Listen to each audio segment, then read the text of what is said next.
All right, I don't know when I'm supposed to come in on this. Welcome back to Late Night Lately. I'm your host, Chad White. If you didn't know, this is the late night podcast for the website, cpluscomedy.com. Listen, there was a lot of news last week, and I've got a monologue, so let's get right to it. Let me move the thing so it looks like I'm actually looking at you.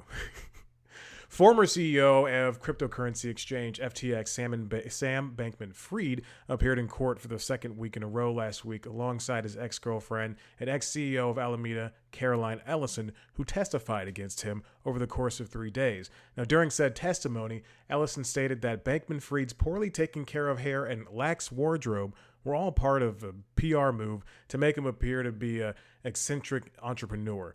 Anyone who thinks that this guy could be an eccentric billionaire would probably need their eyes checked. There are African princes scamming your grandmothers right now that look more like billionaires than he does. Looks like a failed Muppet. Robert F. Kennedy Jr. announced last week that he'd be switching from the Democratic ballot to independent for his 2024 campaign for president, saying in a campaign speech, quote, "The Democrats are frightened that I'm going to spoil the election for President Biden, and the Republicans are frightened that I'm going to spoil it for Trump. RFK, the only thing you're spoiling is the outcome of this election. Spoiler alert, you lost. Also, Bruce Willis was dead the whole movie." GOP Representative Steve Scalise of Louisiana was nominated as the Speaker of the House last week, only to drop his own nomination due to lack of votes within his own party. Then Ohio Representative Jim Jordan name was thrown into the discussion, both in closed-door meetings with Republicans. And, gee, how bad must it feel for all of these guys, including Kevin McCarthy, who can't seem to drum up any support from their own party? It's like being drafted to the New York Jets as a quarterback, but being benched in week 2 of the 2023 season. No. I think we'll be just fine without Aaron. You said tight, Scalise and Jordan. Our quarterback situation is just all right. And finally, Meta's Twitter competitor Threads added an edit button, a much requested feature for anyone who accidentally posts a thread. Oh God, I thought this was an Instagram. Who's the person? That was a monologue. Who's the person that's going to Threads? Who checks Threads? You know, there's a story last week, episode 11, Late Night Lately. There was a story last week about NPR. They left Twitter when Elon Musk bought it. And I mean, due to a lot of circumstances, but they left Twitter, and the story is that they lost 1% of traffic, and it wasn't that much. That's not, and like that's nothing. That's nothing. That means the people who go to NPR are the people who read NPR. They're not coming from Twitter, and maybe sure a big story about an indictment or 2 or 4 would have been an amazing bounce of traffic for them, but losing 1%, I mean, come on. You lose $1 out of $100, that means nothing. Still got $99. All right, this week in late night, there were a few different things that happened. I have to find, it doesn't matter how big the screen is, apparently. I have a big curved monitor. I still can't find room for this Notion page to live. So let me just do this. Boom, boom. There we go. Now it looks, it's fine. Don't worry about it. Let me mute the computer. This week in late night, we saw a whole plethora of late night's back. We're back in late night. I don't know what I was gonna say before, but we're back in late night. We're in the whole drum of things and the swing of things. I was concerned about, not worried, nothing else. I was just concerned about how late night would be affected without having actors come on and talk about their projects. And now, I mean, actors, I don't know if they can appear, but I believe they can. I wasn't really paying attention. But I think that they can do things as long as they don't talk about their projects. The same thing with podcasts. They can go on a podcast, but they can't talk about, the new season of Princess Diana. What's that called? The Crown. Anyway, now with that being said, I think that this new iteration of late night, as we wait for the SAG strike to end. And with the WGA strike being over, and with the director strike like having not even barely happened, but it needed to. There's going to be a lot more people talking to comedians, people talking to musicians, or music people in general. But we're also going to see some behind the scenes people. And now, case in point, Jason Blum, the producer from Blumhouse, appeared on Late Night with Seth Meyers last week, and he talked about Five Nights at Freddy's. He talked about The Exorcist Believer. The Exorcist Believers is Believers actually is no Believers. Exorcist Believers is a sequel because it's funnier. It's a sequel to Justin Bieber's Believer movie, which I do believe. I think I have it. Hold on, give me a second. Oh no! I don't have that movie. I I'm not kidding. I actually do have that movie right here. There's I work for a big company with three names, Warner Bros. Discovery, and there was a point where they're currently in the midst of moving out of CNN Center. CNN is currently in the midst of moving out CNN Center over to the Turner Building, and I was gonna say way more things, but then I was like, this is boring. No one cares. But people have accumulated crap over their decades of working for this company, and I've already seen it happen with Cartoon Network. I got just a bunch of things for free that they were just giving away. Aero presses, I might have gotten 5 of those. Gave away 4 for gifts. Toys, movies, video games, all that stuff. Books, DVDs, Blu-rays. And unfortunately, I got all of Adventure Time. Unfortunately, the last 3 seasons, I believe, are on DVD and not Blu-ray. Anyway, but people were giving that away, and I got it for somebody who does not watch this show, does not listen to this show. I held up Justin Bieber's Never Say Never if you're listening on Blu-ray, so I got it for this person. So hopefully they'll enjoy it. Anyway, Jason Blum came to Late Night to talk about it. And I was so interested in the fact that this producer, who people will only know by name, and I'm talking about people who watch movies, because there's no way you would know who Judd Apatow is unless you consistently watch a movie. You go, hey, I love King of Staten Island. I love the 40 Virgin. I love Superbad, Knocked Up. All movies starring white men. So that would make it would make sense now as to why we can't have a lot of actors on, but we can have this producer. And so he had a conversation about those movies and Taylor Swift for some reason, and then also how he's a shark on Shark Tank, which I don't think I knew. Interesting. And then, speaking of Late Night, we also have Marcelo Hernandez popping up for the first time ever. This is his first Late Night appearance, and I think this is just he came out in a tuxedo, in a white tuxedo, with wine. It's so funny. It's just so funny. It's just so funny, and he gave Seth a what are those things that you give on like prom night? The flowers. Oh God, what is it called? Anyway, doesn't matter. It was very funny. He looked great. His mom was there, and it was just a wonderful conversation. I think Marcelo is. I said this to myself we're about 9 minutes into the show. I said this to myself about 10 minutes ago. Marcelo is going to be the next big thing. Love him. He's a very funny guy, and I wish him all the best. He's just so fantastic. He's so fantastic, and I'm glad a person of color has a chance to excel. Although I do wish Melissa Villaseñor was on Colbert, and I do wish that they were able, that SNL and Melissa were able to work something out.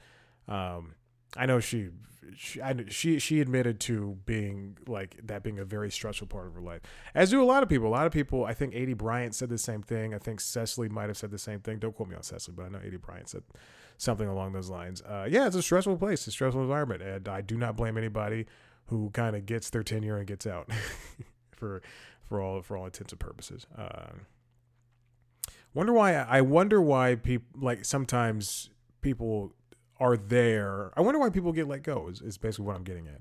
Because some people, they reach their, I think it's like a 7-year contract. Don't quote me on that. I think you either get a 4 or 7 or they just re-up you, whatever. But, however long your contract is after you make it to repertory status. I wonder, if some people are going, I want to get my 7 years and then go. And then there's other people who are working just as hard, but they often get let go. Because I think Alex Moffat was one of those people, and he's so funny. He's just a funny character actor on that show. I just wonder why. I don't know why we're talking about late night. I still haven't seen the new SNL. I was everything was ruined for me the next morning because also I've been working. But anyway. The next up we have Nelson Franklin. He brings his George Santos back to Jimmy Kimmel Live in a very funny, just what I write as like elaborate escape route bit that involves with him just going all over the Jimmy Kimmel Live studio. And please do not eat that. Please do not eat this. Now Nova's being the one who's annoying this week when I'm trying to record things. And it's I think the George Santos stuff is very fun. I mean, it's a lot like oh God, who is that woman? That what is the show called? Okay, this is so bad. Laura Benatti.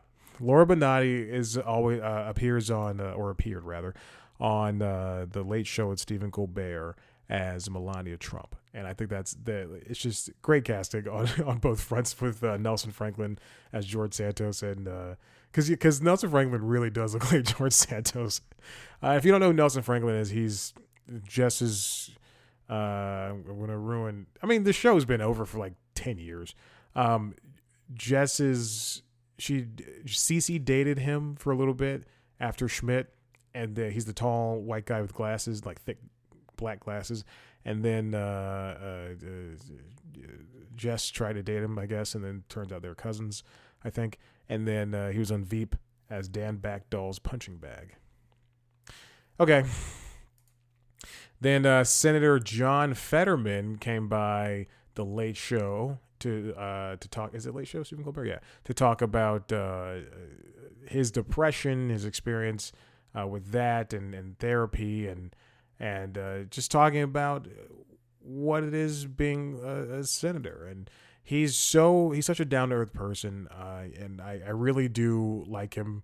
And he's very smart, and it's a shame that it's funny because you'll see, like, if you pay enough attention to the news, you'll see like Republicans making fun of Fetterman for his health woes.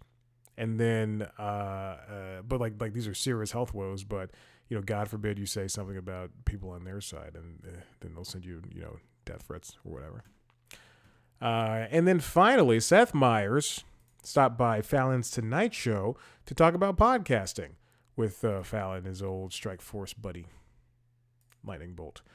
And they talked about an infamous episode of the show where Fallon asked the wives of Strike Force 5 questions. And podcasts in general. And those are the things that happened this week. Now, I don't really have much of anything to say, as evidenced by being 14 minutes in and me being done with everything I've already wanted to talk about. God, how sad is that? It's been a minute since I've done this show, so give me a chance. That's why the monologue wasn't very good. That's why I'm sweating. No, I'm not sweating. It's very chilly outside. No, it's not chilly enough. Okay, now I've always wanted to know this, and I can't quite put a finger on it, but we are in a day and age of television when where the TV is not really, new TV shows is not really airing on a Friday night. Now save for shows like, I think NBC's Blacklist aired on Friday nights. A lot of the last seasons of a lot of CW shows aired on Friday nights, and I'm talking about within the past 10 years or so. Shows like Crazy Ex-Girlfriend aired on Fridays. Unfortunately, Jane the Virgin aired on Fridays. Unfortunately, I mean, it just sucks that they relegated those shows to the bottom of the week. But now we're in a late night. You know, there were times in the 70s, 80s, 90s, and now 70s, 80s, 90s, and early 2000s when shows would air basically around Monday through Friday. And now if you want your show to do extremely well, besides who is that? Oh, it's Maverick. Besides streaming, if you want your show to do really well, you know, say on broadcast or on cable or what have you, then it would have to air Sunday through Thursday. We got The Simpsons on Sunday. We get, you know, Game of Thrones on Sunday. We get, you know, new Magnum PI on Wednesdays and Law and Order on Thursdays. But what happened to Fridays? And Friday airings basically went away because there's more options for people to do things. Like, people are getting out more on Fridays. I mean, that's just a thing. Now, the reason I bring that up is because late night used to, I mean, you know, we used to have Carson 5 days a week, Letterman 5 days a week, I believe. Jimmy Kimmel used to be live, and also that proved to be difficult. But why do late night shows choose to air, not all of them, but why do some shows choose to air Friday night shows still? The Tonight Show does Friday night shows. And worse yet, it's not like, I'm not saying that we need to put, we need a top line Monday with the best guests, and then it depreciates over time. There should be some type of stopgap for popular people. You know, we have Kelly Clarkson appearing on a Friday night. All that whole ramble was a good vamp to get me to 17 minutes, but also to this point I'm trying to make. Is Kelly Clarkson appeared on, I'm pointing to the screen, appeared on The Tonight Show on Friday night along with Chloe Fineman and Heinrich Ludwig. Now, I don't know who Heinrich Ludwig is. I also know Chloe Fineman, I believe, she was definitely on Thursday, excuse me. They uploaded a video from that on today for some reason. I don't know why they do that. Don't do that. I know why they do that, for views. Don't do that. But Kelly Clarkson, who I would probably say out of last week is, besides Troye Sivan and Pete Davidson, is probably the biggest person that they talk to. No offense to Seth. And I think she's the most, universally liked out of all those people. Again, no offense to Seth. I love Seth. But Kelly Clarkson, she comes on the show. She's going to sing you a song. She's going to sit down for a conversation talking about her show and personal life, her kids, her music, all that stuff. Put her on a Thursday. Put her on somewhere where she can explode. Because I know it's all about ratings. What do you, like if you win a Friday night, who cares? Now, sometimes Colbert is on Friday nights, but I don't know if that's necessarily true. Let me go to Paramount Plus, and it's much easier to go on the iPad than to sit here and deal with going to the website. I'm typing now. I'm bouncing around. At this point, I'm typing in Stephen Colbert to the thing. Okay, I've hit search. Okay. From what I gather, it does not look like that was 3 days ago. 15, 14, 13. Okay, so he did do a Friday show. Was the 13th a Friday? Yeah, Friday 13th. Yeah. Okay, so he did do a Friday show, and that was Fetterman and Mulaney. Now, it doesn't make sense because those are the only shows that do. Did Kimmel do a Friday show? It looks like Kimmel also did a Friday show.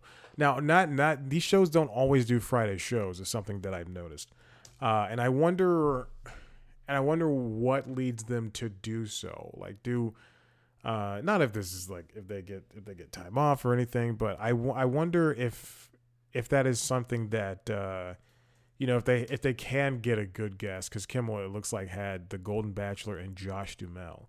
Now, can they get, like, is there a way for them to be like, oh, we've got a good guest, and this is what we're gonna have to. This is what we're gonna do. We're gonna do a Friday show. I can't tell if Kimmel is a Friday. It doesn't have the date on Hulu. But what does it take for them to want to go through with airing a Friday show? Because this is when, and I know in the end, the only things that really matter are them posting to YouTube. I was thinking Instagram. Thinking about that Threads joke and how it killed. Audience was clapping it up. Also, I do want to say this. I'm not a huge fan of the recoloring rather, of Fallon's Tonight Show logo. It's pink, and I think it might be for breast cancer awareness, but it does not stand out, and I can't find it in the crowd. All that to say is I'm glad late night's back. I don't know why Friday shows exist. Because I don't like the way I watch late night is still along the contemporary way of how people watch things, how people used to watch things. In that I watch people watch late night the next morning or the next day or live or whatever. I watch it the next day. And I tend to go to YouTube TV, turn on the episode I've recorded, fast forward through the commercials, watch it then, and do it that way. It's not often I come. What I'm saying is, it's not often I come to YouTube to watch because I want to see if there's a guest in the A block, then I'm going to watch the monologue and the guest and enjoy my time. Or if Fallon plays a game I want to see, or if Kimmel has a whole episode dedicated to talking to Letterman or whomever. How do you watch? You dial us now. Call in. 404 comedy. What if I got that? What if I got that number? Hey, listen, if you like what you heard here, so quick to end the show. Head to the website, cpluscomedy.com, where you see me talking to your favorite comedians. And you also watch a video version of this show on youtube.com/cpluscomedy, as well as our other podcasts, the Constitutionals podcast, the premier podcast for cpluscomedy.com, as well as LinkedIn Logs, the premier business podcast for cpluscomedy.com. You can subscribe to those wherever you get your podcasts. And you can also go to social media and follow us there. C Plus Comedy. TikTok, Twitter, Instagram. Me, Chad Black White. That is it for this episode of Late Night Lately. We'll catch you next time. Is that going to be my new catchphrase? No, I don't like that.